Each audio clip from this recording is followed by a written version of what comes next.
Hari Om welcome to A square channel. అందరికీ happy evening అండి. ఈరోజు నేను డ్రై ఫ్రూట్ లస్సీ చేసి చూపించాలనుకుంటున్నాను. ఏంటి రైనీ సీజన్లోని లస్సీ ఏంటా అనుకుంటున్నారా? మా పాప అడిగింది, సో అందుకోసమని నేను చేసి చూపించాలనుకుంటున్నాను.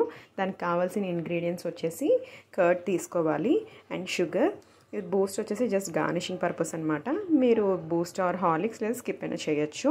దానికోసం మనకి డ్రై కోకోనట్, ఇవన్నీ డ్రై ఫ్రూట్స్ అన్నీ నేను రోస్ట్ చేసుకున్నానండి. పిస్తా, కిస్మిస్, బాదామ్స్ అండ్ క్యాష్యూస్ అండ్ ఇది వచ్చేసి డేట్స్ తీసుకున్నాను. ఇవి వచ్చేసి సబ్జా సీడ్స్ అనమాట, సోక్ చేసి పెట్టుకోవాలి. అండ్ ఇవి వచ్చేసి కిస్మిస్ అండి. ఇవన్నీ కూడా మనం ఎలా చేయాలో చూద్దాము.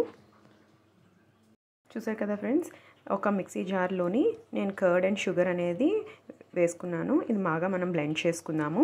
షుగర్ క్వాంటిటీ అనేది మీరు తీసుకునే కర్డ్ బట్టి ఉంటుంది. సో ఇది బ్లెండ్ చేసుకొని వద్దాం. చూసారు కదా, ఇలా మిక్సీ పట్టుకున్న తర్వాత ఈ విధంగా ఉంటుంది. అసలు వాటర్ యాడ్ చేయకుండా మనం మిక్సీ పట్టుకోవాలి.